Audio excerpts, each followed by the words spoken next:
Alright guys, you have to pardon my voice and everything. I'm deathly sick, but I just finished watching Volume 2 of Stranger Things, and I cried more than I've ever cried in my life watching a TV show or a movie or anything. I mean, I still have tears in my eyes. I mean, that was utterly incredible. And like I said, my voice is pretty much gone at this point, but I'm gonna try to make it through because this deserves an immediate reaction. I cannot wait on this. I just want to touch on a few things real quick. Number one is, like, there's three big scenes that stood out to me where I cried personally. And the first one is whenever Steve finally ripped into Dustin, just told him the truth. Even though it was the hard truth, it was the truth. And they hashed it out, they fought, but Steve was really, he was passionate about that speech. He was digging into Dustin, and rightfully so. I feel like Dustin needed a smack in the face, not literally, but, you know, emotionally, and really just getting him back into reality here. Like, Steve is your friend. You lost one, but you still have one, and he's here, right here with you. So stop acting like he's not there. And I feel like Steve finally hit him in the face with reality, and then Dustin, you know, came around eventually. But that fight and that speech with Dustin and Steve, just right there, to me, that hit me in my heart, and I cried. I mean, I got teary-eyed and everything. That was just something that I wasn't expecting. Like, I was not expecting it to get that real, you know, where, like, Steve was ripping into him. They were cussing, they were fighting, they were punching, all this stuff. I mean, Steve had him in a damn chokehold, you know? So to me, that was just an incredibly emotional scene, but a much needed scene, because their built up, you know, their built up frustration with each other was getting kind of annoying. You know, it was like, when are they gonna finally snap? When are they gonna snap out of it? You know what I'm saying? And they finally did, and we saw it happen. And that unraveling of that sequence of, you know, events and dialogue and everything, to me, was just one of my favorite scenes in the entire show, because I think my favorite relationship in the entire show is Steve and Dustin. Like, their friendship is just incredible. And to see them hash it out, bro to bro, and eventually come around to each other, that story in Volume 2 was genuinely beautiful, and I loved to see that. The second thing I want to talk about is, of course, Max returning. I mean, who wouldn't cry during this scene? Are you kidding me? I mean, even for us, you know, just knowing how long she's been in that coma, to see her come back to life is, like, insane. But to see Lucas's reaction, and everyone's reaction for that matter, was just so, it was just so different. It was unlike any other feeling I've ever had watching a TV show, watching a character, you know, I deeply care for come back to life. You know, just seeing that whole thing come to fruition was genuinely beautiful. And everything her and Holly had to go through, you know, to get to that point, to even have the opportunity to see her friends, to see Lucas, to get out of there, and for them to, you know, smoothly explain, oh, she's not paralyzed, but her muscles are very weak because she hasn't used them in a while. This, that, and the other, she can see again, all this stuff, and she can be helpful because she's seen Vecna's mind. I did make a theory about that, which is beautiful. But that whole scene of her jumping through and helping Holly, the speech she had with Holly in the, you know, the part where the two holes were, and she was just talking to Holly like, you know, you can do it, you saved me, this, that, and the other, you're the heroic Holly, all this stuff. That was beautiful. But to see her reunite with Lucas was something that just struck my emotions, I guess. I mean, I couldn't hold it in. Tears were falling down.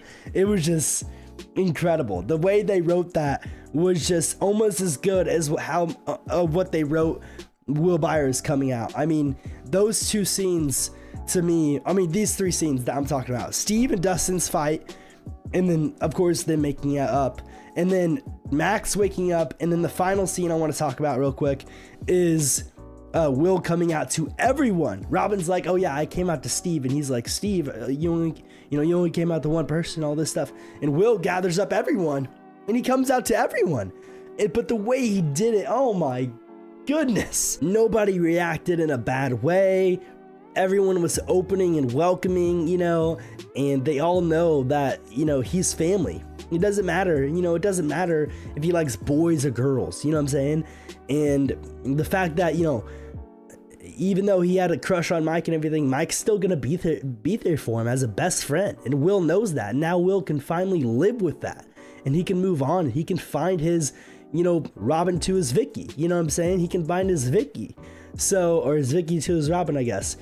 either way, like that scene, those 3 scenes were just tearjerkers for me. Like I just could not hold it in. It was just, they were right when they said these 3 episodes were emotional, and man, were they emotional. I think the other things that were just good about season 5 volume 2 is, you know, Kali's return and like finding out that, you know, they're still doing Papa's experiments in the lab. That was very interesting.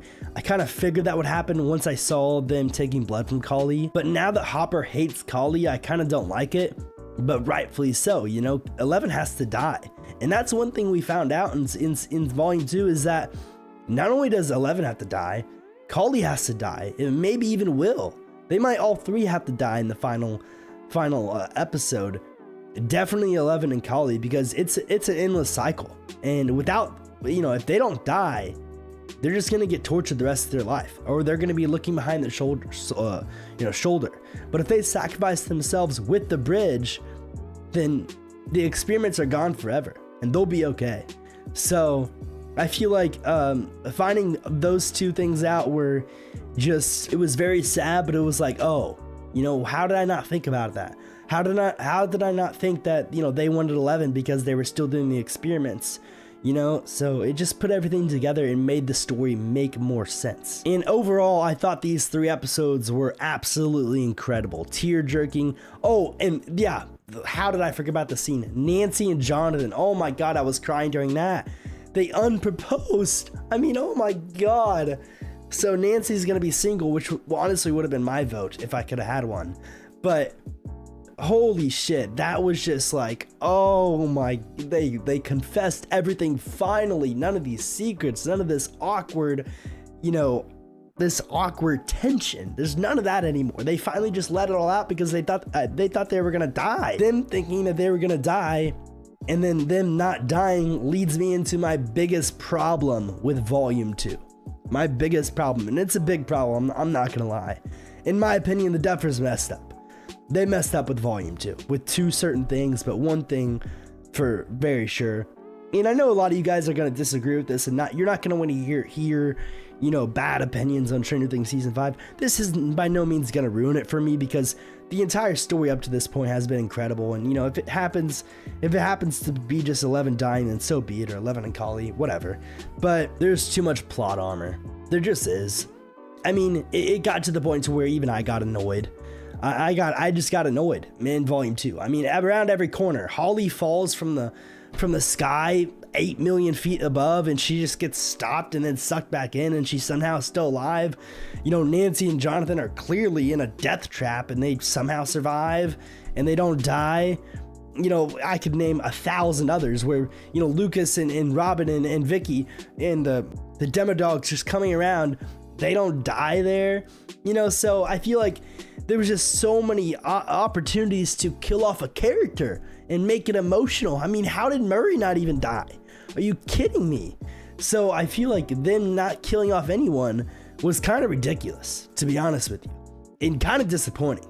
And I'm not sitting here saying, oh yeah, kill everyone, but how did we not get one death? And how did you make it seem like, you know, 8 different people were gonna die at 8 different times? At least don't give us that many close calls if you're not gonna kill anybody off.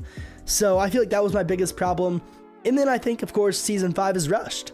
Simply rushed. I mean, we didn't get enough Dr. K lore, Henry lore. The Mind Flayer didn't even get talked about. Dimension X didn't really get talked about. So I feel like the whole season 5 is a little rushed. Maybe they just didn't have enough time. Netflix didn't give them enough time or whatever. But I feel like that's also plays into part why volume 2 was so entertaining, because it was back to back to back to back to back to back to back. That was 3 hours of constant entertainment, and I didn't think it was over until I saw, you know, the producer in the credits roll. So those are my only 2 gripes with the volume 2. But other than that, it was phenomenal. I'd give it a 9.8.